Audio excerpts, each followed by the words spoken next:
स्वागत है आपके अपने क्लास बीएमएस क्लासेस में। दोस्तों, आज हम बात करेंगे कि बिहार बोर्ड 2026 के परीक्षा में टॉप कैसे करें। वो एग्जाम इंटर के भी हो सकते हैं, मैट्रिक के भी हो सकते हैं। आप लोग का जो जिंदगी का पहला सिटी है वो है 10th, और इसमें हम एक एक चीज के बारे में बात करेंगे कि कैसे हम लोग को टॉप करना है। जैसा कि आप पीछे देख रहे हैं कि बिहार बोर्ड परीक्षा 2026 में अंतिम 5 महीने में बिहार टॉप कैसे करें, सटीक रणनीति के साथ बात करेंगे। और कभी कभी ऐसा लगता है कि जो ये हमारे जो 10th है, ये एक जिंदगी का बहुत गोल्डन पार्ट है। साथ ही साथ ये जो एग्जाम है, ये हम लोग का एक इमोशन होता है। एक इमोशन होता है हमारे फैमिली का, हमारे मम्मी पापा का। आप उस इमोशन को फील कब तब कर पाओगे जब आप कभी टॉप करोगे, तब वो खुशी के आंसू छलकेंगे। कहा जाता है कि दुखी के आंसू तो सभी छलका देते हैं, सुखी के आंसू छलकाने के लिए मेहनत और संघर्ष की जरूरत होती है। तो आइए हम सबसे पहले देखते हैं कि बिहार टॉप करने के लिए हमको क्या क्या देखना पड़ेगा रणनीति। तो यहाँ पे जैसा कि आप देखते हैं कि लिखा हुआ है बिहार बोर्ड परीक्षा 2026 में टॉप कैसे करें। हम लोग का एक टाइम मैनेजमेंट बहुत जरूरी है। टाइम मैनेजमेंट एक सही समय पे बहुत करना जरूरी है। टाइम मैनेजमेंट में देखिए कि एक योद्धा के लिए, एक एस्पिरेंट के लिए, एक स्टूडेंट के लिए सबसे पहला जरूरी होता है कि कैलेंडर। और अपना लोग के लिए कैलेंडर कैसा होता है कि एक तारीख, 2 तारीख, 3 तारीख, 4 तारीख। लेकिन नहीं, एक योद्धा के लिए रिवर्स कैलेंडर होता है, जो कि पूरे यूट्यूब चैनल पे या कहीं कोई नहीं बता पाएगा कि एक सटीक रणनीति कैसा होता है, एक रिवर्स कैलेंडर क्या होता है। ये पहला बीएमएस क्लासेस ला रही है। रिवर्स कैलेंडर का मतलब होता है कि आप यहाँ पे देखिए कि रिवर्स कैलेंडर क्या होता है। तो टाइम मैनेजमेंट करना, और सबका ड्रीम क्या है कि हमको बिहार टॉप करना है। क्यों करना है? क्योंकि एक इमोशन है, एक मम्मी और पापा के इमोशन होता है। हम जानते हैं कि हम वो फील करते हैं कि क्रैश कोर्स के पैसे बच्चे कहाँ से लाते हैं, एक ट्यूशन फी कैसे जमा करते हैं, क्योंकि हम उस चीज को देखे हैं, है ना। तो हम सबका देखिए, कभी क्या होता है कि माँ और बाप ऐसे चीज होते हैं ना कि जो कभी कह नहीं पाते हैं कि आपसे वो क्या उम्मीद कर रहे हैं। आप भले उम्मीद पे खड़े होइए या ना होइए, लेकिन वो आपको कभी इस नजरिए से, जज करने के नजरिए से कभी नहीं देखेंगे। तो सबसे पहले हम लोग को वही देखना है, टाइम मैनेजमेंट। तो रिवर्स कैलेंडर में हम टारगेट लिए हैं 120 दिन का। ये रिवर्स कैलेंडर मतलब होता है उल्टा कैलेंडर। जैसे कि आप सभी को क्या करना है कि एक व्हाइट पेज लेना है, सेंचुरी पेपर लेना है। सेंचुरी पेपर लेके उसके बाद आपको क्या करना है कि एक रिवर्स कैलेंडर लगा देना है। रिवर्स कैलेंडर में आपको एक 120 दिन का टारगेट बनाना है। 120 दिन का टारगेट बनाने के साथ साथ आपको क्या करना है कि इस पे लिखना है कि 120 दिन टारगेट, और रिवर्स ऐसे चलना है कि 120, 119 ऐसे ऐसे करते करते हम लोग को एक दिन पे आना है। और जैसे ही हम सुबह उठेंगे तो हम ऐसे कट मार देंगे कि हाँ, अब मेरे पास 119 दिन ही बाकी है। फिर सुबह उठेंगे, फिर ऐसे कट कर देंगे, फिर ऐसे कट कर देंगे। ऐसे ऐसे करते करते जब हम लोग ऐसे पूरा कट कर देंगे, और एक ऐसा समय आएगा जब हम लोग यहाँ पे कट पहुंचेंगे, यहाँ पे, तब पता लगेगा कि हम लोग एक युद्ध के मैदान में पहुंच गए हैं। एक, अब हम लोग एग्जाम देने के लिए रेडी है। तो आप अभी जैसा एग्जाम दे रहे हैं कि अभी से सितंबर चल रहा है, और मेरे पास सितंबर, अक्टूबर, नवंबर और दिसंबर समय बाकी है। अब आप कहिएगा कि जनवरी क्या हुआ। देखिए, जनवरी को हम लोग, या एक जो योद्धा होता है, देखिए युद्ध भूमि में उतरने से, मान के चलिए कल युद्ध है और हम 5 दिन पहले प्रैक्टिस कर रहे हैं, तो वो हम कभी विजय प्राप्त नहीं कर सकते हैं। आप पहले जमाने में नहीं देखते थे कि जो राम भगवान होते थे, कृष्ण, महाभारत में आप देखे अर्जुन हो गए, कर्ण हो गए, ये सब युद्ध भूमि से उतरने से पहले अपने बाल्य अवस्था, किशोरावस्था को पूरा प्रैक्टिस में दे दिए थे, युद्ध भूमि में दे दिए थे, युद्ध के मैदान में। तो हम लोग को पूरा जनवरी केवल और केवल मॉक देना है और टेस्ट देना है। साथ ही साथ हम लोग को पूरा प्रीवियस ईयर पे काम करना है, पूरा प्रीवियस ईयर पे। साथ ही साथ हम लोग को पूरा प्रीवियस ईयर पर समय देना है। तो आप यहाँ पे देख रहे हैं कि 1 तारीख को हम लोग युद्ध के भूमि में जाने के लिए तैयार हो जाएंगे। क्यों? अपना लोग टारगेट लेंगे कि हाँ, हमको आज क्या करना है, कल क्या करना है, परसों क्या करना है। एक रिवर्स कैलेंडर लेंगे ताकि हम लोग के माइंड में टारगेट रहेगा। नहीं, अब हम लोग के पास केवल और केवल 115 दिन है। ऐसे करते करते ऐसे 100 दिन आएगा तो वो अपना लोगों को लगेगा कि नहीं, अब मेरे पास 99 दिन ही है। तो ऐसे करके टारगेट बेस्ड में पढ़ना है। साथ ही साथ आप यहाँ पे देखिए कि हम लोग के युद्ध मैदान में उतरने से पहले क्या क्या करना है। देखिए, ये मान के चलिए युद्ध का मैदान है, और युद्ध का मैदान मतलब क्या है कि हम लोग का 10th का एग्जाम है ना, 10th का एग्जाम, 12th का एग्जाम। तो युद्ध के मैदान यानी 10th और ट्वेल्थ के फाइनल एग्जाम में उतरने से पहले आप लोग को क्या करना होगा कि ओएमआर का टेस्ट खूब देना है ना, मॉक खूब देना है।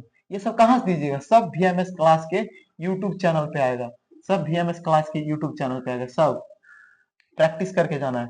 फाइनल एग्जाम देने से पहले प्रैक्टिस करके जाना है। प्रैक्टिस करने का मतलब होता है कि अगर मान के चलिए कि हम मेरा 17 फरवरी से ऐसे ट्रेंड देखा गया 17 फरवरी से एग्जाम होता है, जैसा कि हम लोग का एग्जाम मान के चलिए कि फरवरी में है, तो उससे पहले हम लोग एक या दो एग्जाम फाइनल स्टूडेंट का करवा लेंगे, ताकि उसको जब फाइनल एग्जाम में जाए और फर्स्ट ऐसा लगता है लाइफ का वो फर्स्ट एग्जाम देते हैं, वो उतरते ही है उस दुनिया में युद्ध के मैदान, उसके बाद तो युद्ध स्टार्ट हो जाता है, पूरा जिंदगी युद्ध से चलता है 10th के बाद। तो हम लोग जब युद्ध के मैदान में उतरेंगे, 12th के एग्जाम में, 10th के एग्जाम में, फाइनल बोर्ड में उतरेंगे, तो सबसे पहले वीएमएस क्लासेस क्या करवाएगी कि फाइनल टेस्ट लेगी आपका, हु एडमिट कार्ड वगैरह, सेंटर वगैरह सब करवाएगी, है ना। तो आप यहाँ पे साथ ही साथ हम लोग को धैर्य रखना है।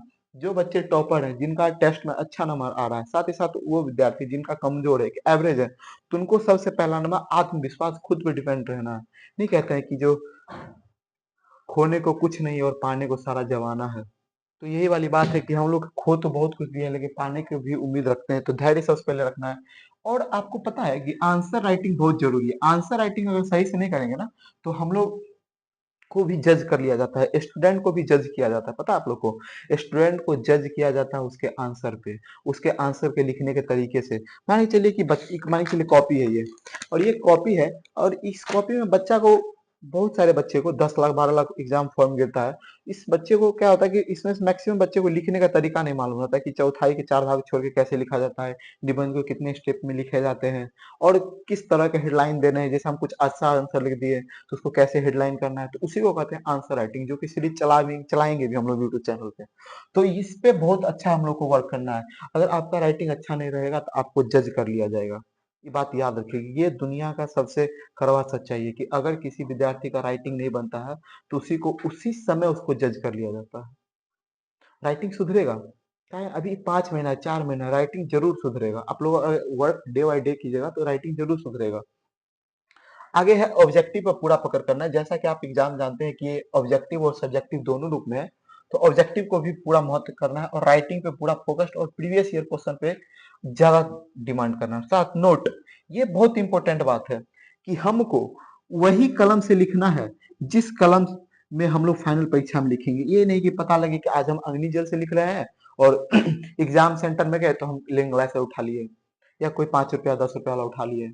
ऐसा नहीं है, क्योंकि स्टूडेंट क्या करते हैं कि कोचिंग या कहीं भी क्लास करते हैं, तो जो सामने में रहता है उसी पेन से लिखना स्टार्ट कर देते हैं, तो वो उनको उस समय के लिए सही है, लेकिन वो अगर लॉन्ग टर्म के लिए देखा जाए तो वो गलत है। आप उसी कलम से, आप मान के चलिए हथियार है, तो आप उसी तलवार को न चलाना प्रैक्टिस बार बार सीखिएगा, जो तलवार आप युद्ध के मैदान में लेके जाइएगा। अब पता लगे कि प्रैक्टिस किया आप किसी और तलवार से, और युद्ध के मैदान में लेके चले गए नया नया तलवार, नया नया कलम, तो आपका क्या स्थिति हो जाएगा। इसलिए डे वन से और अभी से ही हमको उसी कलम से लिखना है, जो कलम हम लोग फाइनल एग्जाम में लिखेंगे। अब बहुत बच्चा को ये दिक्कत हो जाता है कि जो टॉप जो करना है, तो हम लोग के लिए क्या सिलेबस, कैसे क्या पढ़ना होता है, तो आप लोग को हम एक एक चीज रणनीति बताते हैं। अब देखिए, जैसे कि आप देखिए यहाँ पे, अब मान के चलिए कि ये है, यहाँ पे हम लोग पहले सबसे बात करते हैं कि हिंदी परीक्षा में, है ना, हिंदी नहीं, पहले सोशल साइंस में आते हैं। सोशल साइंस में बहुत सारे बुक होते हैं, तो बच्चा घबरा जाता है कि कौन बुक को कैसे कैसे पढ़ना है। तो आप यहाँ पे देखिए, एक एक चीज को हम लोग डिटेल में पढ़ेंगे, है ना। तो आप यहाँ पे देखिए,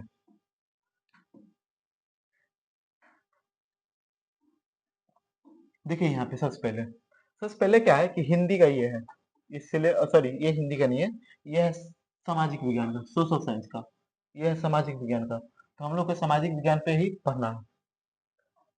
देखिए, सामाजिक विज्ञान का जो होता है, वो आपके एग्जाम में 80 नंबर का एग्जाम होगा, 80 नंबर का सामाजिक विज्ञान जो होगा वो आपका 80 नंबर का होगा। और 80 नंबर का जो एग्जाम होगा सामाजिक विज्ञान, तो उसमें 20 नंबर आपको स्कूल की तरफ से प्रैक्टिकल दिया जाता है। तो अब बच्चे क्या होते हैं, घबरा जाते हैं कि कौन से विषय कैसे पढ़ना है, और कैसे रणनीति होना चाहिए। सोशल साइंस में 5 सब्जेक्ट है, कैसे मैनेज होगा, समय भी 5 महीना ही है, कौन क्वेश्चन पढ़े। दरअसल क्या है कि बच्चे को ये मालूम नहीं रहता है कि छोड़ना भी कुछ होता है, क्योंकि आप देखिए ना कि आपको बिहार बोर्ड में डबल क्वेश्चन पूछा जा रहा है। आप किसी कॉम्पिटिटिव का तैयारी कीजिएगा ना तो आपको नेगेटिव मार्किंग रहता है, लेकिन आप में यहाँ नेगेटिव मार्किंग नहीं है, ऑप्शंस डबल हैं, तो फिर टेंशन का है, टॉप क्यों नहीं कर सकते? बस सेल्फ कॉन्फिडेंस और आत्मविश्वास रहना चाहिए, और ये आत्मविश्वास तभी आएगा जब आप सेल्फ टॉक कीजिएगा। सेल्फ टॉक यानी आत्म खुद से बात करने से, खुद के लिखने से आत्मशक्ति बढ़ती है ना। आप देखिए कि अभी क्या है कि सबसे पहला है हिस्ट्री, सबसे पहले है इतिहास। इतिहास में हम समझेंगे कि इससे ऑब्जेक्टिव यानी वस्तुनिष्ठ प्रश्न जो ऑब्जेक्टिव ये 18 पूछे जाएंगे। साथ ही साथ पॉलिटी से भी 18 पूछे जाएंगे, इकोनॉमिक्स से भी 18 पूछे जाएंगे, अर्थशास्त्र से और भूगोल से भी 18 पूछे जाएंगे। साथ ही साथ आपदा प्रबंधन से 8 पूछे जाएंगे। और इसको पूरा जोड़िएगा तो 80 क्वेश्चन हो जाता है, और हमको बनाना है कितना? 40 ही क्वेश्चन। अब यहाँ पे बच्चा के लिए क्या प्रॉब्लम आ जाता है वो देखिए। बच्चा के लिए मेन प्रॉब्लम क्या आता है? अगर कोई बच्चा, कमजोर बच्चा हो या तेज बच्चा, अगर केवल और केवल इतिहास को है ना, भूगोल को और साथ ही साथ राजनीतिक शास्त्र को, यही 3 विषय कवर करेगा तो 18 18 18 36 18 23 54, जबकि हमको 40 ही बनाना है। मान चलिए 18 में इससे 10 बना लेंगे हम इतिहास से, पूरा 10 इससे यह बना लेंगे, है ना, 10 राजनीतिक शास्त्र से बना लेंगे, एक और आपदा से तो बन ही जाता है, आपदा से 5 ले लेते हैं, 10 10 20 5 25 हो गया, है ना। 10 ले लेते हैं 15 भूगोल से, क्योंकि बच्चा भूगोल याद करता है। ऐसे ऐसे आप कैलकुलेट कीजिएगा, 10 10 20 20 20 40 कैलकुलेट हो गया। इकोनॉमिक्स छांट भी दिया तो आप ऐसे ही हो गया। तो आप ऑप्शंस देखिए कि आप यहाँ पे, ये आपका एक, आप लोग क्या कीजिएगा, एक चिरकुट ले लीजिएगा, चिरकुट मतलब आप लोग का व्हाइट पेज ले लीजिएगा, सेंचुरी पेज, और ये डायग्राम आप लिख लीजिएगा, ताकि आपके माइंड मैप हमेशा रहे। देखिए, एक हमेशा एक योद्धा हो या स्टूडेंट को हमेशा ये मालूम होना चाहिए कि एग्जाम में क्या पढ़ना है और क्या छोड़ना है। अब हम चले गए एग्जाम में और हमको मालूम ही नहीं है कि कैसा एग्जाम क्वेश्चन पूछेगा, कैसे पढ़ना है, कैसे छोड़ना है, तो ये फिर नहीं हम लोग टॉप में आ सकते हैं। फिर हम लोग की एवरेज नंबर लेके बैठ जाएंगे, 400 350 410 415 लेके बैठ जाएंगे। समझ रहे हैं? हाँ, ये मेरा पर्सनल एक्सपीरियंस है, हम इसमें अच्छा नंबर गेन किए हैं, है ना। तो आप यहाँ पे देखिए, तो आपको यहाँ पे देखिए, साथ ही साथ ये देख लीजिए कि इतिहास से आपके 6 प्रश्न पूछे जाएंगे और 3 का जवाब देना है ना, 2 नंबर का होगा। और लॉन्ग में 2 पूछेंगे, 1 का जवाब देना और 4 नंबर का होगा। ऐसे करते करते आप यहाँ पे देख लीजिए, तो इससे आपका पूरा ऑल ओवर आइडिया हो जाएगा। मतलब आप मान के चलिए कि जो ऑब्जेक्टिव इधर, मतलब अगर कोई बच्चा ठीक से इतिहास, भूगोल और आपदा भी पढ़ ले तो अच्छा नंबर ला सकता है। इतिहास, भूगोल और आपदा देखिए ना, इतिहास में अगर 18 में 18 हम हिट कर रहे हैं, है ना, मान के चलिए 15 ही हिट कर रहे हैं इतिहास में, 15 भूगोल में हिट कर रहे हैं, तो 15 15 30, 30 में 5 हिट ये किया, आपदा से 8 में 5 ही बनाए, तो 30 5 35 हो गया। अब 35 में 5 हमारा बनाना था, 5 पॉलिटिक्स नहीं बनाएंगे बताओ, 5 को तो पॉलिटिक्स बना ही देंगे। और 5 को जैसे ही देख रहे हैं माइक, कभी कभी की माइक डाउन भी हो जाता है, तो 5 वैसे हो जाएगा। एकदम जी जान लगा के बैठना। एक देखिए, पढ़ते हैं ना आप लोग, तो याद रखिए कि आप एक स्टडी एरिया अलग बना दीजिए, उसको एक कॉर्नर स्पेस, लाइफ का आपका एक स्पेस हो गया, वो वहां पे कोई नहीं जाए, और एक वॉल पे सब चिपका दीजिए ताकि आपके माइंड में हमेशा रिकॉल होते रहे। नहीं तो आप लोग की डायरी लिखिए ना, डायरी में लिख के रखा कीजिए, ताकि रोज डायरी को 5 मिनट पढ़िए। ये हो गया सोशल साइंस का। आगे देखिए, सोशल साइंस के बाद आगे हम लोग देखते हैं, ये हो गया आपका साइंस का। साइंस में भी वही खेल है, 40 में 80 में 40 ही बनाना है। देखिए, फिजिक्स, केमिस्ट्री और बायोलॉजी 26 27 27 है, और हमको 40 ही बनाना है, तो टेंशन लेने की कोई बात है बताइए? टेंशन लेने की कोई बात नहीं है। मान चलो हम फिजिक्स से हम मान के चलिए कि 15 ही लेते हैं, 20 ही लेते हैं, 20 ही लो, 20 से ये हो गया फिजिक्स से। केमिस्ट्री बच्चा अगर कमजोर हो जाता तो केमिस्ट्री से, और यहाँ बायोलॉजी मजबूत होता है तो 20 10 30 हो गया, और 30 और 10 से केमिस्ट्री नहीं होगा। ऐसे तो आप देखिए कि हमको किस पे ज्यादा, कौन कौन सब्जेक्ट का ऑब्जेक्टिव ज्यादा पढ़ना है साइंस में। साइंस में हमको किस सब्जेक्ट का ऑब्जेक्टिव ज्यादा पढ़ना है, तो आपको फिजिक्स से पढ़िए, 20 सोचिए कि हम हिट कर दे। रसायन शास्त्र, केमिस्ट्री डल होता है विद्यार्थियों का, तो ये सोचिए कि इसमें हम 10 ही हिट करेंगे। देखिए, रणनीति टॉपर का मतलब होता है स्किप करना सीखिए लाइफ में। और ये हो गया, और जीव विज्ञान का हो गया 10 वो। साथ ही साथ आप यहाँ पे देख सकते हैं कि 8 प्रश्न पूछे जाएंगे, 4 उत्तर देना है, यही आप, ये सब आप देख लीजिएगा। ठीक है, आगे देखिए, आगे देखिए मैथ में, ये आपका हो गया मैथ। मैथ में बच्चा कहाँ फंसता है रे नूनू? मैथ में 100 में 100 जो हिट मारेगा, 100 में 100 जो हिट मारिएगा, वही बिहार टॉप कीजिएगा, याद रखिएगा। मैथ पूरा नंबर उठाता है बच्चा, पूरा। मेरा मैथ में आया था शायद 94, 94 या 95 के आसपास आया था मेरा मैथ में नंबर। उस समय, जिस समय लोग कोरोना के काल में आया था। तो आप यहाँ पे देखिए, कोरोना काल नहीं, कोरोना से 1 साल पहले, कोरोना 11th में आया था, हम जब थे 10th में थे तो ऐसे एक 94 95 नंबर आया था। तो आप यहाँ देखिए मैथ में आपको क्या करना है कि 100 प्रश्न पूछे जाएंगे और 50 का ही उत्तर देंगे। तो इसमें मुरारी सर आपको बहुत अच्छे से बता सकते हैं। तो क्योंकि और देखिए विषय निष्ठ यानी ये सब आप देख सकते हैं कि 30 पूछे जाएंगे और 15 का ही जवाब देना है, 8 पूछा जाएगा, 4 मतलब 2x यार, काहे टेंशन लीजिएगा बताइए। इसमें 3 4 चैप्टर आप पढ़ लीजिएगा ना, मैथ में त्रिकोणमिति पढ़ लीजिएगा, है ना, एक ग्राफिक से पूछता है, प्रोबेबिलिटी पढ़ लीजिएगा, स्टैटिक और रियल नंबर वास्तविक संख्या और समीकरण, इतना ही चैप्टर आप रगड़ दीजिएगा ना, 100 में 100 फिक्स है। क्योंकि आपके पास ऑप्शन भी बहुत ज्यादा है, सो नहीं देख रहे हैं हम। बच्चा 100 नंबरिया खूब बात करना है।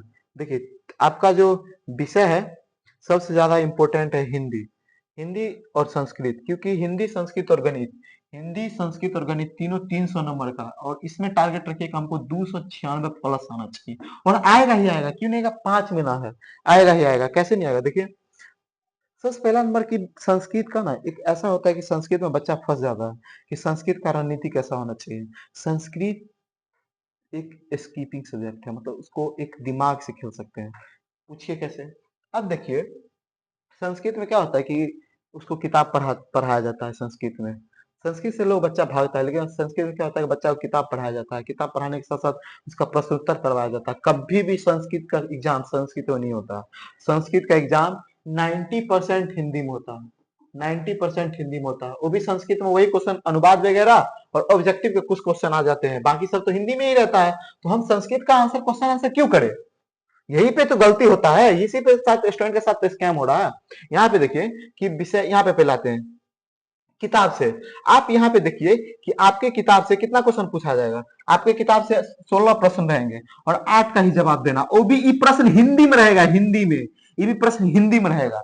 जबकि यहाँ संस्कृत का किताब पढ़ाया जाता है, संस्कृत को स्टेप बाय स्टेप पढ़ाया जाता है, क्या इससे बच्चा कभी संस्कृत में 100 नंबर ला पाएगा, आप बताइए। आप यहाँ पे स्पष्ट रूप से लिखा हुआ है कि 16 प्रश्न पूछे जाएंगे और 8 का ही जवाब देना, वो भी हिंदी में परीक्षा होगा। जबकि ये 2 नंबर का होगा, 16 नंबर इससे आ जाएगा। और हम पूरा गारंटी कह रहे हैं कि हम यूट्यूब पे हिंदी, संस्कृत, भूगोल, एसएसटी, मैथ सबका VMS classes free crash course चला रही है। ऐसा क्रैश कोर्स अगर आप इसमें जुड़ रहे, कसम गंगा मैया की बता रही, कसम से बता रहे हैं, आप बिहार टॉप पक्का कीजिएगा। क्योंकि हम मेहनत कर रहे हैं, नोट्स वगैरह अभी से ही बना रहे हैं हम लोग, ऐसा नोट्स की आप, क्योंकि हम एक यूथ है, हम इस चीज को समझते हैं, समझे, और आपके साथ कभी दगाबाज नहीं कर सकते। भाई भाई के साथ दगाबाज नहीं करता, भाई अपने बहनों के साथ दगाबाज नहीं करता है, इस बात का आप याद रखिएगा, दगाबाज कभी नहीं बनेंगे हम लोग। आप देखिए कि आपसे विषय निष्ठ यानी विषय से 100 प्रश्न पूछे जाएंगे और 50 का उत्तर देना है, ऑब्जेक्टिव विषय निष्ठ। अपठित गद्यांश, संस्कृत में नंबर लाना इजी है यार, आपको जो गद्यांश देगा उससे जवाब देना है। ये 13 नंबर का ये पूछा जाएगा, एक 7 नंबर का पूछा जाएगा, एक 6 नंबर का पूछा जाएगा, जिसको पैसेज बोलते हैं अपना लोग। पत्र लेखन, पत्र लेखन एक प्रश्न देगा जिसके 4 विकल्प रहेंगे, 4 ऑप्शन रहेंगे, किसी एक को हिट करना है। यही जो क्वेश्चन बता देगी ना वही क्वेश्चन आएगा पूरा, ये बात याद रखिएगा, है ना। संस्कृत में पंडित नहीं बनना है तुम लोग को, 100 में 96 97 लाना है ना। जैसे जैसे क्रैश कोर्स यूट्यूब पढ़ाइए पढ़ाएंगे ना, वैसे पढ़िएगा आप लोग, बस शर्ते आप एक कॉपी ले लीजिएगा। अनुच्छेद लेखन एक प्रश्न रहेंगे, 5 विषयों में किसी एक किसी एक पर 7 वाक्यों में निबंध लिखना है, जिसको आप लोग निबंध बोलते हैं। अनुवाद तो रहता है, ये एक 6 अनुवाद है, एक प्रश्न का 6 अनुवाद है, करना अनिवार्य है, यही रहता है।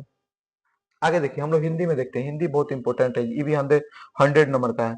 हिंदी में भी क्या होता है कि हिंदी में पता है, हिंदी में पूरा कहानी पढ़ाते पढ़ाते, गोधुली पार्ट 1, काव्य खंड, गद्य खंड, सेकेंड हिंदी पढ़ाते पढ़ाते बच्चा को ना कवि और लेखक क्लासरूम में बन जाता है। बताइए, कवि लेखक सब क्लासरूम में बन जाता है। हमको हिंदी में कवि और लेखक अभी बच्चा को नहीं बनाना है फिलहाल, 4 महीने बनाना था तो हम पहले बना सकते थे, 8 महीना पहले। अभी फिलहाल बच्चे को नंबर गेन करवाइए। और हिंदी में याद रखिएगा, हिंदी में सबसे अहम भूमिका निभाता है राइटिंग, इसी से बच्चा का जजमेंट किया जाता है, शुद्धता, राइटिंग। सब वीएमएस क्लासेस लाएगी, सब वीएमएस क्लासेस, याद रखिएगा। आप देखिए वीएमएस क्लासेस में हिंदी में ऑब्जेक्टिव 50 पूछे जाएंगे और 50 का उत्तर देना, 100 पूछे जाएंगे 50 का देना।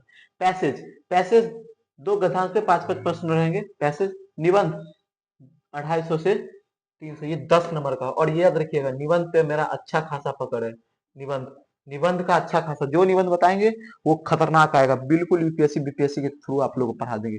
कॉपी भी देखिए यूपीएससी बीपीएससी के थ्रू इतना लोग आप लोगों को पढ़ा देंगे, और जो बन के आए हैं वो भी यूपीएससी बीपीएससी के थ्रू आए हैं, तो इसके बाद क्या याद रखिएगा आप लोग, पत्र लेखन में और संवाद लेखन तो अपना लोग इस पे ज्यादा बल देंगे। पत्र संवाद लेखन का मतलब ये मत समझना कि बात करने हेलो हेलो वाला, वही है। एक प्रश्न आएंगे, ये भी 5 नंबर का आएगा। लघु उत्तरीय किताब से देखिए बुआ, आपकी किताब से देखिए 10 प्रश्न पूछे जाएंगे किताब से और 5 का उत्तर देना है। आप देखो, और दीर्घ उत्तरीय में 2 पूछा जाएगा और 1, यानी किताब से हमको 5 और 1 6 ही सवाल का जवाब देना है। 1 दीर्घ में देना है और 5 लघु में देना है। हाय बाप करके पूरा किताब पढ़ते रहो, गलत बात है। आप पूरा किताब पढ़ के कितना नंबर ला रहे हैं? 10 नंबर, 5 नंबर, 15 नंबर। एकलौता पत्र लेखन, निबंध और गद्यांश 20 नंबर, 30 नंबर, 5 25 नंबर इधर से आ रहा है। आप ही काहे नहीं समझते हैं बताइए? और 50 नंबर ऑब्जेक्टिव। तो आप निश्चिंत रहिए, हम लोग बिहार टॉप भी करेंगे, step by step crash course लाएंगे और कल से हम इसी यूट्यूब चैनल पे हिंदी का बिल्कुल वही सटीक रणनीति के साथ जो पढ़ाएंगे वही बोर्ड में आएगा, गारंटी के साथ दे रहे। भाई का एक वादा, एक भाई का वादा है, बिल्कुल वही आएगा, है ना? तो फिर मिलते हैं आप कल की क्लास में। जय हिंद, जय भारत। याद रखिएगा वीएमएस क्लासेस को आपको सब्सक्राइब कर लेना है। अब इसलिए नहीं सब्सक्राइब करना है कि चैनल को रीच बढ़वाना है, बल्कि इसलिए क्योंकि आपको बिहार टॉप में नामांकन करवाना है। क्योंकि आपका जो सपना है ना, एक बात सोचो कि लाइफ आपका एक है और ऐसा करके दिखाइए कि वो लाइफ टाइम मार्कशीट आप किसी को शान से दिखा पाइए कि देखिए यही एक मार्कशीट है जिसे हम टॉप किए थे। कुछ तो यादगार बनाओ यार। इतिहास रचने का खेल है, पढ़ने का खेल नहीं है। ठीक है, तो अब लोग फिर मिलते हैं और याद रखिएगा बीएमएस क्लासेस में एक एक चीज का क्रैश कोर्स आएगा, हिंदी का, भूगोल का, अर्थशास्त्र का, जो जो आपका सब्जेक्ट कमजोर है, गणित का, साइंस का, सब proper with exam board hack वाला आएगा एकदम जो पक्का। और हम लोग आंसर राइटिंग सीरीज सब करवाएंगे। तो आपके कमेंट में आपको ये बताइएगा कि आपका क्या डिमांड है। साथ ही साथ लाइक शेयर सब्सक्राइब कर दीजिएगा और इसी तरह बीएमएस क्लासेस को सपोर्ट करते रहिए। एक भाई को सपोर्ट करेगा, एक बहन अपने भाई का सपोर्ट करेगा और हम लोग एक जरूर बिहार टॉप में अच्छा नंबर लाएंगे, इस बात की मेरी गारंटी है। और जैसे जैसे बोलते हैं आप बस ऐसे ऐसे करते जाइए, बाकी आप लोगों को कुछ नहीं देखना है। रास्ते में जब आप सफर कीजिए ना तो बहुत कंकड़ पत्थर, पेड़ वगैरह, कांटा वाटा सब दिखेगा, बट नहीं, हम लोग को केवल और केवल एक ही माइंडसेट रहना चाहिए, वो है हम लोग का बिहार टॉप। ये बात का याद रखिएगा, आप लोग का एक ही सपना रहना चाहिए, वो है बिहार बोर्ड इस युद्ध का मैदान, इसका मैदान को कभी भूलना नहीं है। तो मिलते हैं कल इसी क्लास में, तब तक के लिए जय हिंद, जय भारत।